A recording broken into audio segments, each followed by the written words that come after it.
বিসমিল্লাহির রহমানির রহিম। কি বন্ধুরা, ঈদের ছুটি, বউকে ঘুরতে যাবেন না?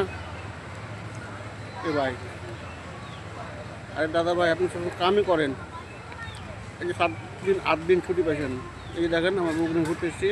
আর এই যে আমার রাজকুমারী, আমার আম্মু। আসেন, আপনিও এসেন। আজকে আমাকে পার্কে এসেছি ঘুরতে। ফ্যামিলিকে সময় দেওয়া লাগবে, যেটুকু সময় পাবেন ফ্যামিলিকে দেন, তাতে খুশি রাখেন। আল্লাহ আপনার ভালোবাসবে। একটা মেয়ে যখন বিয়ে করে নিয়ে যান, 18 বছর 19 বছর কার, এরপর থেকে এই যে 10 বছর 15 বছর সংসার করছেন, তখন কি বলেছেন একবারও চলো ঘুরে আসি? অবশ্যই বলেন। বউয়ের ভালোবাসবে, বউয়ের ভালোবাসা পাবেন। আসসালামু আলাইকুম ওয়া রাহমাতুল্লাহি ওয়া বারাকাতুহু।